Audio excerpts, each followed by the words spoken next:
I'd like to begin with a question, not one you have to answer out loud, just one that I'd love for you to answer honestly. When was the last time you felt completely like you? Not productive, not responsible, not taking care of everyone else, just you. Take a second. What comes to mind? Maybe it was last week. Maybe it was years ago. Or maybe you honestly can't remember. I don't believe that women lose themselves overnight. I believe it happens quietly, a little bit at a time. One obligation, one compromise, one I'll do it later, or more, even one it's just easier if I handle it.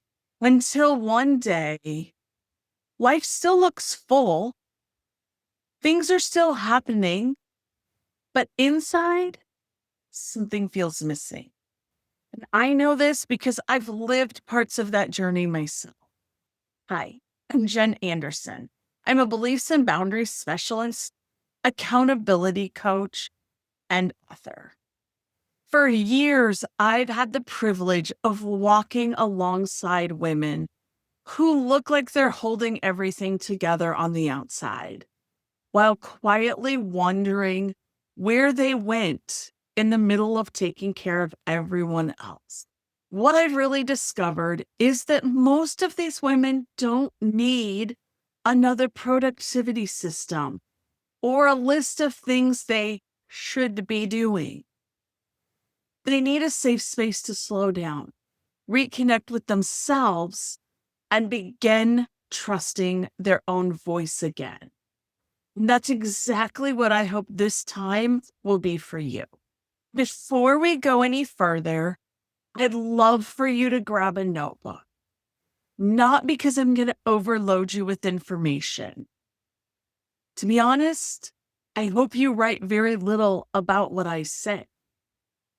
Instead, I hope you write about what you discover. A sentence, a memory, a feeling, a question, anything that pops up for you that's awareness. It might even be something you've never admitted to yourself before, or you've been afraid to say. There will be moments in this video where I invite you to pause. Please do that. This is not a race. No one's grading you. You're not turning anything in. The goal isn't to finish this presentation and be perfect and have all the answers figured out. The goal is to go through this and at the end, know yourself a little bit better than you did when you started. So here's what I hope happens today. I hope you recognize one pattern that's quietly pulling you away from yourself, from your hopes, your dreams, what you want to do in this world and who you want to be. I always say to women, I love to help women live life on their own terms. And that's what this is all about. And when you get there, there's going to just be a little sigh of relief. And it might just be one step back to yourself today, right? That's all we need. One step to prove that we can do that. So I have a few reflection prompts throughout this conversation. I like things to be engaging for you so that you don't feel like it's just me talking at you. So I'd love for you to complete this sentence. Right now, the part of me that needs the most attention is. Don't overthink it. Just write whatever comes to mind first. There's no right or wrong. So if you need to pause, feel free to pause and write that. And as we begin, I'm going to tell you a little bit about myself. So before we jump into the 5 quiet ways we abandon ourselves, I'd like to tell you why this conversation means so much to me. There was a season in my life when I honestly thought something was wrong with me. If someone invited me to lunch or to dinner or to spend time together, I genuinely wanted to go. And of course, when they first asked, I would say, "Oh my God, that sounds amazing. Let's do that." But then, as the day got closer, something would happen. The thought of getting dressed, driving there, having the conversation, being on felt absolutely exhausting. And more often than not, I'd cancel. And usually at the very last minute. And I'm not talking about once in a while. This was probably a 2 or 3 period where I canceled 3 out of every 5 plans that I made. I started wondering if I was becoming antisocial. I started considering myself as flaky, or maybe I was just lazy. I didn't know. I didn't believe I was a good friend, and I carried a lot of guilt because of it. I always felt like I was letting people down. And honestly, I also felt like I was letting myself down. What I didn't understand at that time was that I wasn't canceling because I didn't care about those people. I wasn't canceling because I didn't enjoy spending time with them. I wasn't canceling because I was trying to sabotage myself or punish myself, which all those things I thought, why don't I like this person more? Do I not want to spend time with them? Am I punishing myself for something? Like all of those things. But what was really happening was my capacity to hold space for other people and myself was beyond at its limit. I already had too many responsibilities, too many expectations. I was tending to all these other people's needs so that by the time something joyful came along, I had nothing left. That very thing that would have filled my cup felt impossible because my cup was empty and had been empty for too long. Everything started changing when I began making different choices. These weren't dramatic choices, they were small ones. I stopped automatically saying yes to everything. I started paying attention to what I actually needed. And I gave myself permission to rest before I was completely exhausted. And here's what happened. I was shocked. I started keeping plans again, following through on the things I really wanted to do.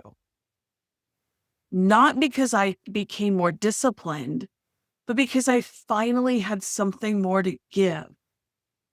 And I wasn't just giving to my friends, I was giving to myself. That season really taught me something that I'll never forget and that I love teaching other women. And that is this. Sometimes the problem isn't that we're doing too little. Sometimes we've been carrying too much for too long. That's why this conversation matters to me, because I know what it feels like to wonder what's wrong with me, when what I really needed was permission to come back to myself. Oh, I have a feeling I'm not the only woman who's ever experienced something like that. Maybe your story looks different than mine. Maybe you don't cancel plans. Maybe you keep every commitment even when you're completely exhausted. Maybe you've learned to smile through it.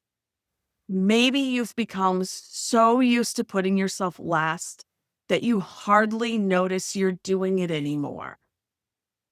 Our stories don't have to look exactly the same, but the patterns underneath often do. And those patterns are what I'd really like to explore with you today.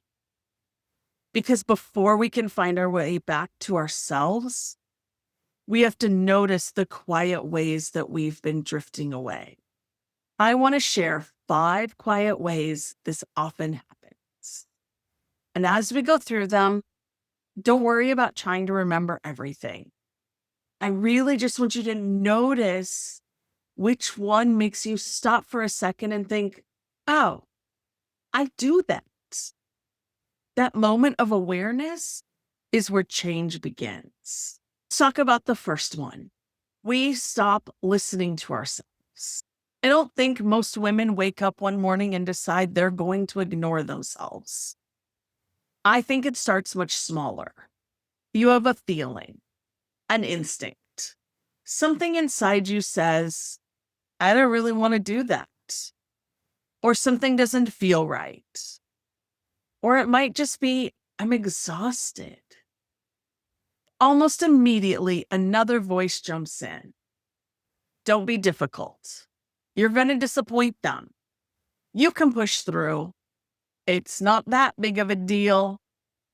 And before long, that second voice becomes so loud that you barely hear the first one anymore. Your inner voice isn't always loud. Sometimes it whispers. Sometimes it feels like tension in your shoulders. Sometimes it's the knot in your stomach before you answer the phone. Sometimes it's the relief you feel when plans get canceled. Your body often notices long before your mind catches up.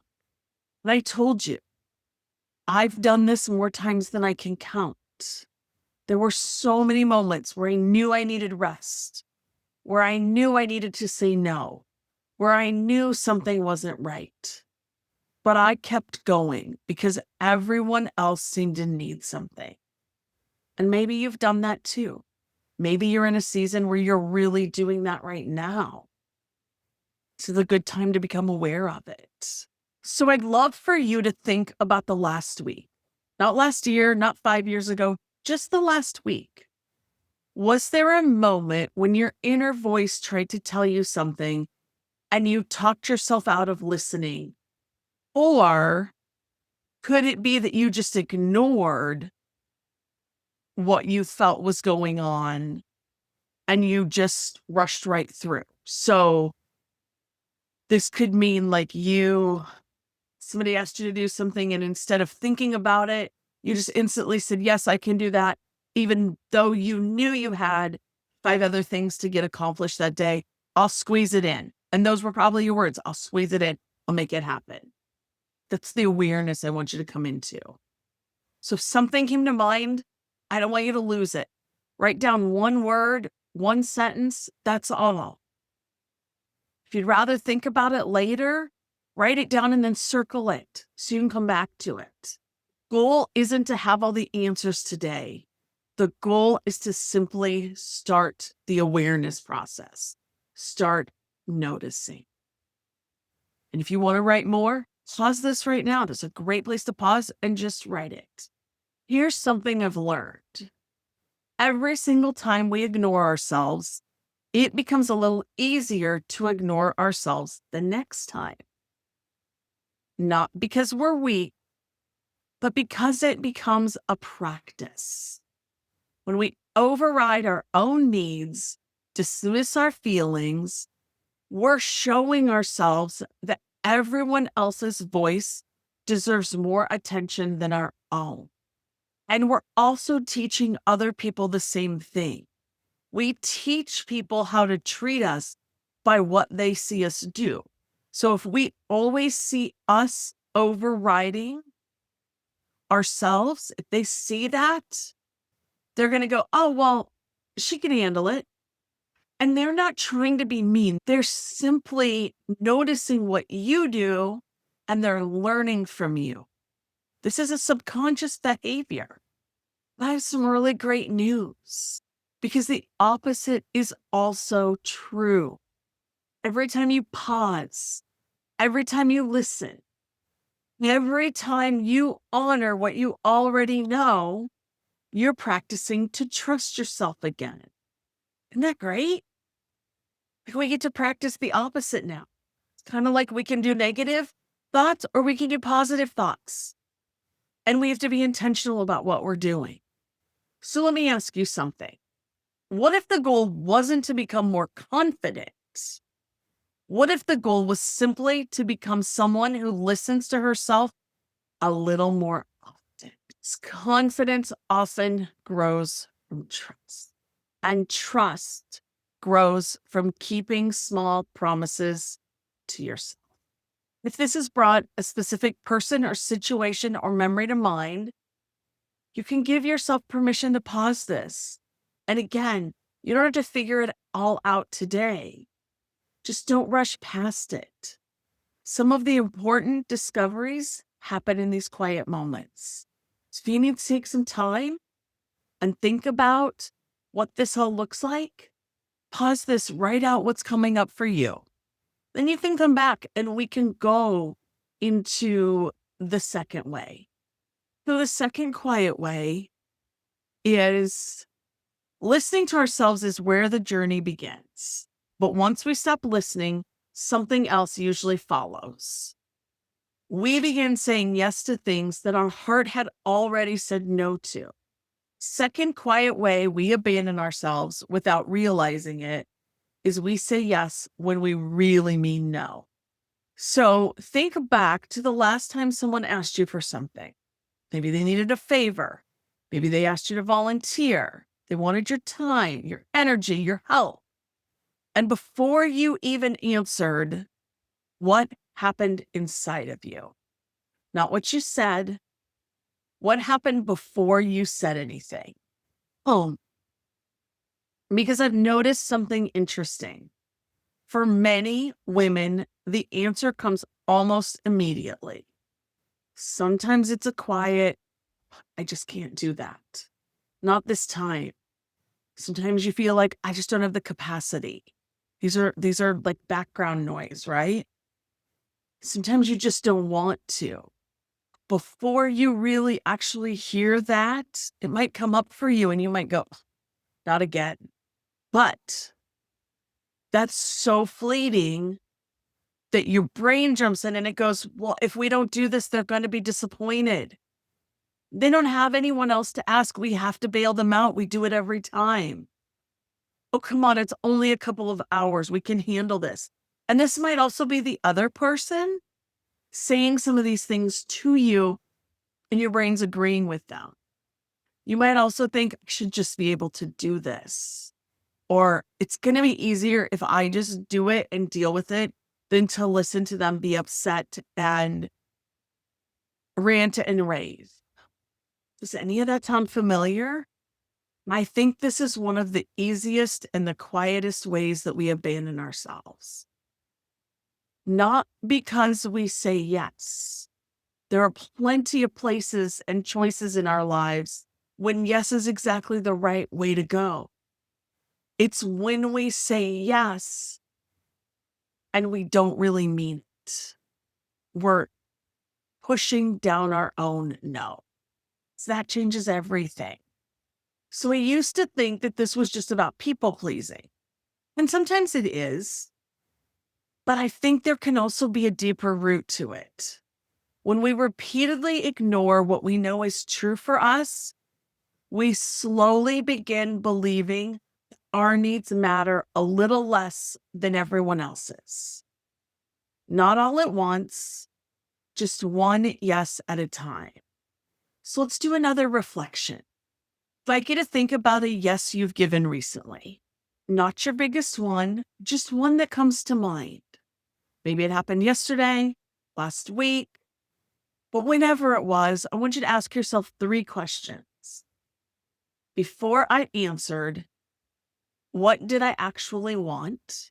Why did I say yes? And how did I feel afterward? So, what did I actually want? Did you actually want to say no? Did you actually want to say, I can't do this right now? Why did you say yes? Were you afraid they'd be disappointed? Did you not want to deal with their anger, their emotions? It's a whole nother subject we could talk about at some point. But there's a whole thing around that too. And then how did you feel afterwards? Were you resentful? Did you gripe about them to yourself or 5 or 6 different people? Did you want to just go take a nap? Did you feel a little sad? All of those things matter. So write down a few words. Nobody's going to read this but you. One thing I've learned over the years is that guilt and wisdom are not the same thing. Sometimes we feel guilty because we did something wrong. Legitimate. We need to apologize. Sometimes we feel guilty because we're doing something different. That's your nervous system. That's your brain not catching up to your nervous system and your nervous system coming in and making you feel like you should be guilty, like you've done something wrong, but you really haven't. So if you're someone who's spent years taking care of everybody else first, choosing yourself is probably going to feel uncomfortable, especially in the beginning. But it doesn't mean it's wrong. It just means it's different. And I think we've been taught to ask the wrong question. We ask, can I fit this in? Or can I make this work? Or what if they say no? But what if we asked a different question? What if we asked ourselves, does saying yes honor the life I'm trying to create? Does saying yes work for me? That's a very different conversation you get to have with yourself. So if you haven't paused this video and you're thinking about a specific situation right now, do the work. Ask yourself, what would I have chosen if I had trusted myself in the moment? Don't judge your answer. Don't criticize it. Just notice it. If you want to go a little deeper, get curious about it.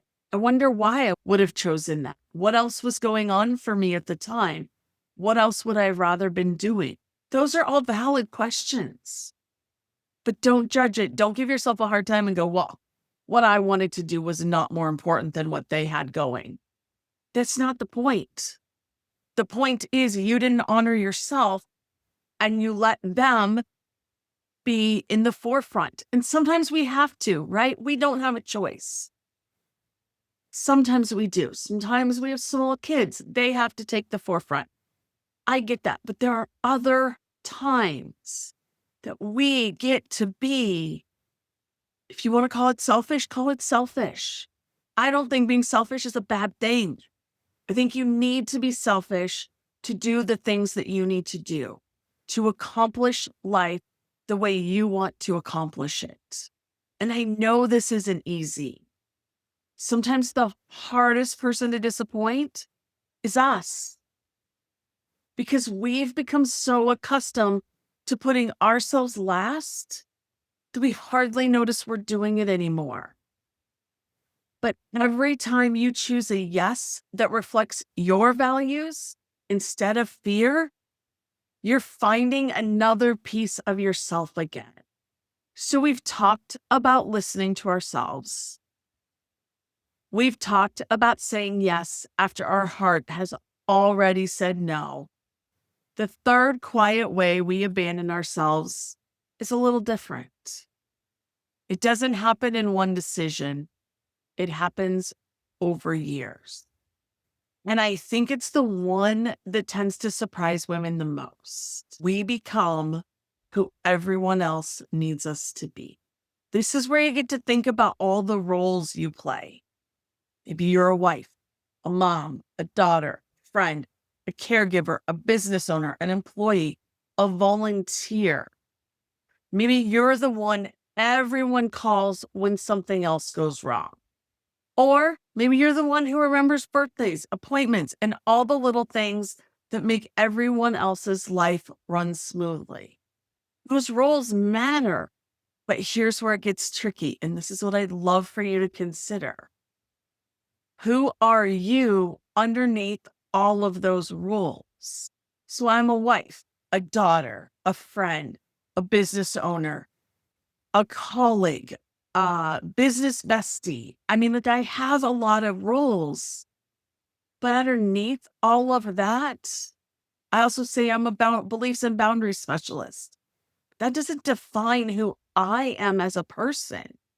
I get to decide that. So underneath all of that, I'm a loving, compassionate woman who loves to pour into others and also equally takes the time to take care of myself.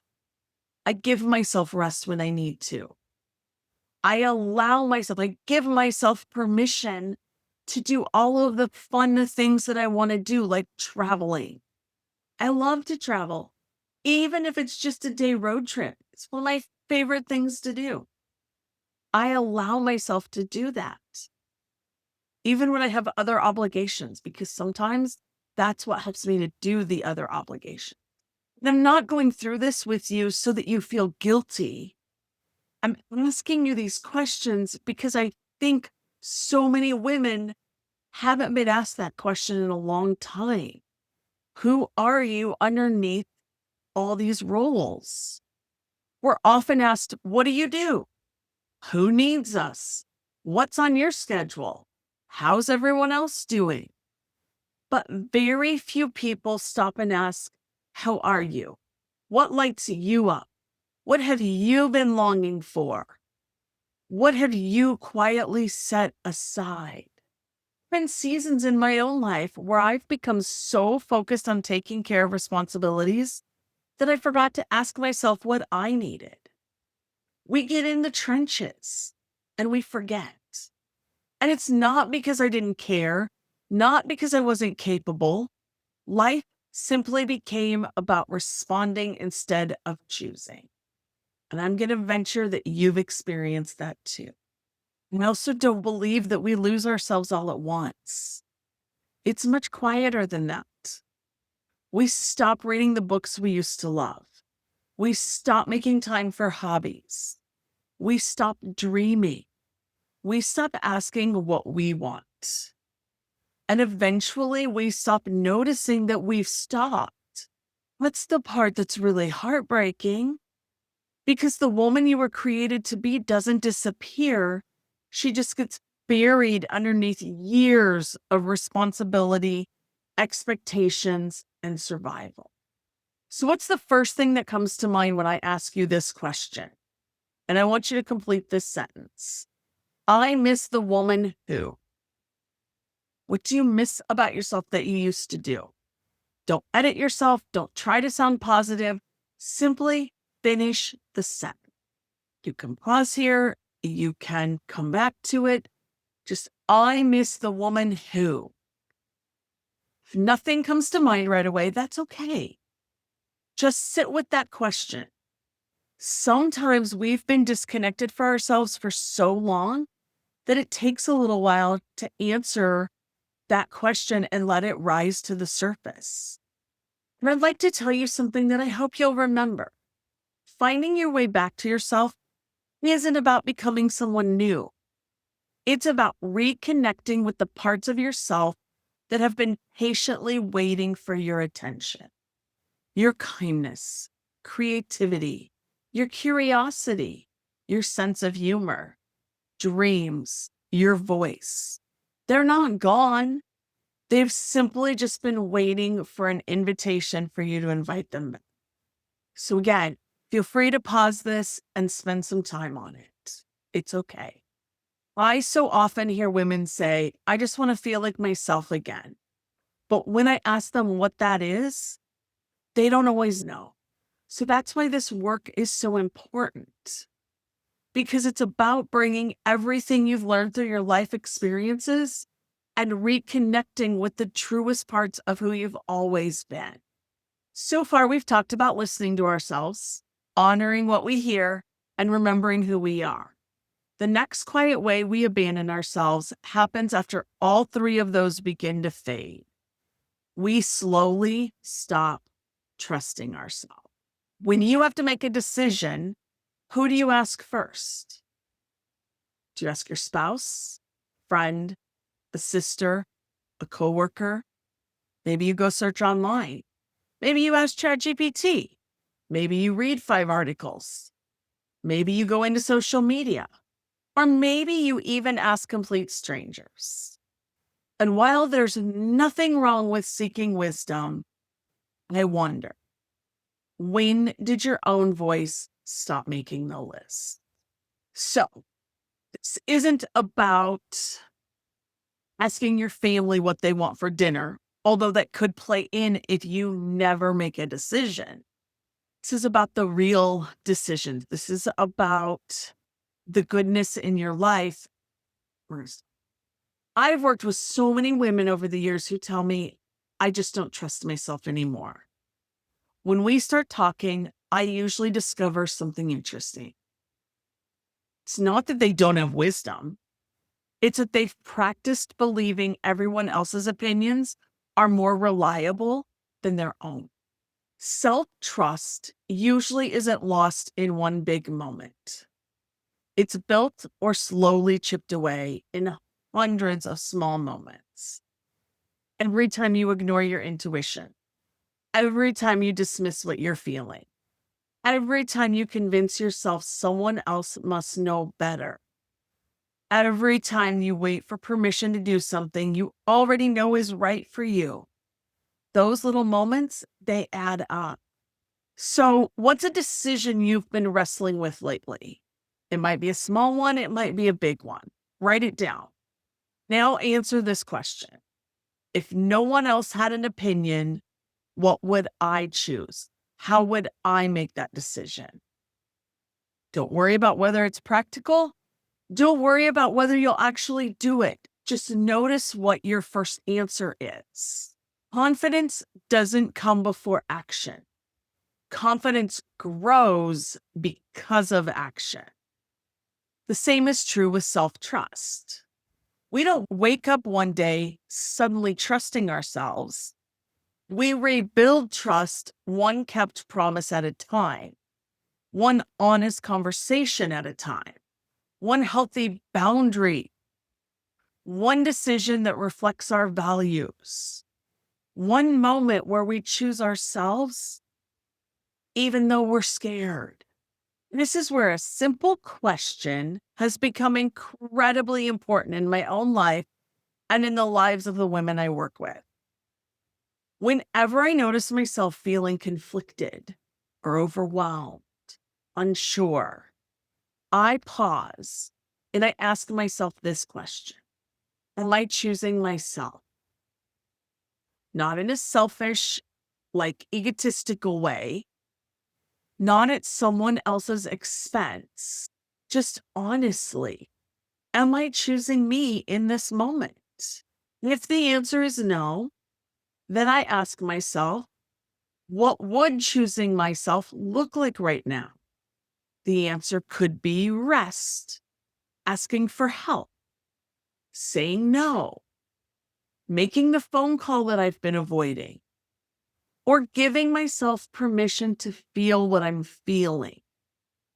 The answer changes, and it's not the same for everything, but the question stays the same. Am I choosing myself in this moment? And if I'm not, what would choosing myself look like? So do you have a decision you've been avoiding? Or you've been waiting for someone else to make for you? Pause the video. Ask yourself those two questions and write down whatever comes up. You don't have to commit to anything today, but let yourself hear your own answer. Let yourself notice where your wisdom shines and where you can really trust yourself. Beautiful thing about self-trust is that it isn't something you either have or you don't. It's something you practice.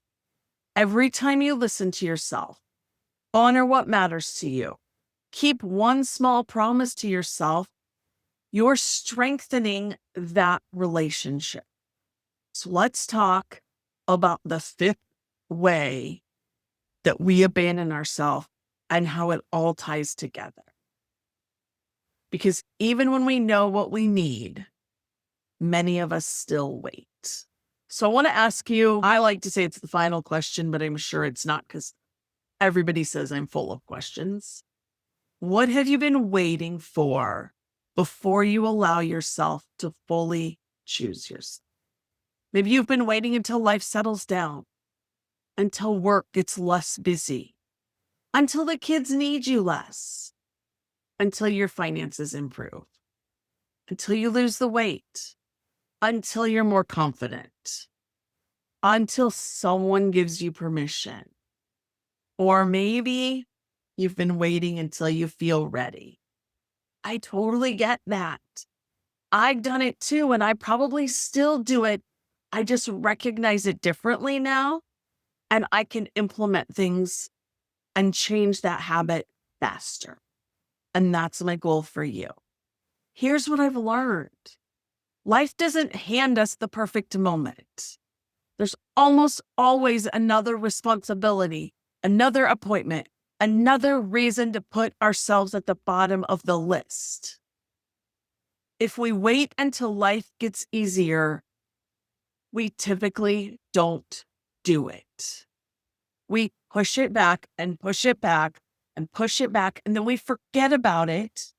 And we forget that we wanted to be that person, that we wanted to do that thing, that we wanted to have that experience, and we just keep pushing it back. I don't believe that choosing yourself always requires a big dramatic life change. It can look very ordinary.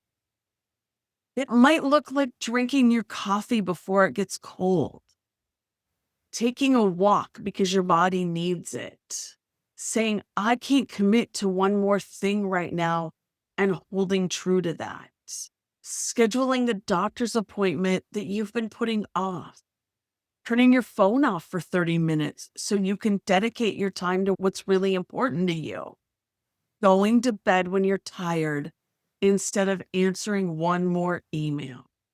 Those little choices made consistently, that's how you get a different life. That's how you make those small shifts inside that eventually make your life look different. And you look like you might look to other people like a totally different person, but you're the same inside. You're actually just coming back to who you used to be. So another phrase for you to complete. I love these phrases because they're easy to do and they don't require a lot of extra time. I've been waiting for blank before I allow myself to blank. Write that out. What does that look like? I've been waiting for the kids to get out of school before I allow myself to travel more. Might be what it is. I don't know. This is your life. Write it down. Now read what you wrote. Does the waiting still need to happen? Or has it simply become familiar? So think about everything we've talked about today. Maybe you recognize that you've stopped listening to yourself. Maybe you've been saying yes when your heart was saying no. Maybe you've forgotten parts of who you are. Maybe you've stopped trusting your own wisdom. Maybe you've been waiting for the perfect time to choose yourself. Whatever stood out to you, I want you to remember something. You're not behind. You are not failing. And you are certainly not alone. Many women, many of us, have spent years learning to care for everyone else before we even considered caring for ourselves. The beautiful thing is that awareness changes everything. Once you notice a pattern, you have the opportunity to choose differently. So I threw one final exercise in here for you, and I would love for you to write down one small choice you'll make for yourself this week. Not 10, not a complete life overhaul, one small choice. Something you know that you can commit to and that you will do. And maybe that's just saying no to one commitment. Maybe it's taking one thing off your calendar and telling somebody you can't do that. Maybe it's asking for help. Maybe it's taking an afternoon off so you can rest. Maybe it's scheduling something you've been avoiding. Or maybe it's simply spending 10 minutes alone to just get back to your thoughts. Whatever it is, it's not too small. Write it down. And beside it, write today's date. Because today is the day that you noticed. Today is the day that you stopped simply getting through life and you start paying attention to yourself again. I promised you at the beginning that I hoped you'd leave today with one pattern you recognize. and one step you can take.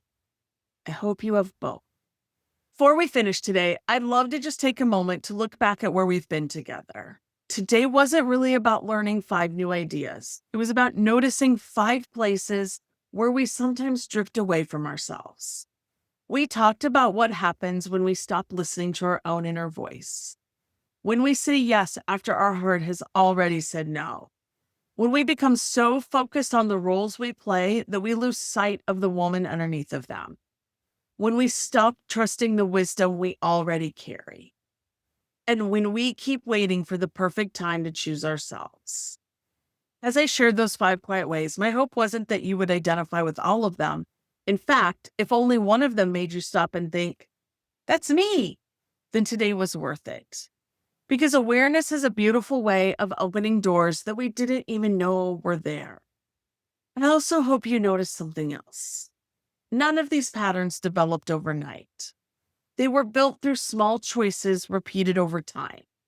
That means they can also be changed through small choices repeated over time. You don't have to change your whole life this week. You don't have to become a different person. You simply get to practice choosing yourself one moment at a time. To help you continue this journey, I've created a complimentary reflection guide called Where Am I Abandoning Myself? Inside, you'll find thoughtful questions and space to reflect on the patterns we talked about today so you can continue discovering where self-abandonment may be showing up in your own life and begin taking small, meaningful steps back towards yourself. I hope you'll spend some quiet time with it, not because you need to become someone different, but because you deserve the chance to reconnect with the woman who's been there all along. Thank you for spending this time with me. Thank you for slowing down long enough to ask yourself some difficult questions. And most of all, thank you for giving yourself permission to begin. I truly believe that every time you pause, every time you listen to your own heart, and every time you choose yourself with kindness, you're finding your way back. And I'm cheering you on every step of the way.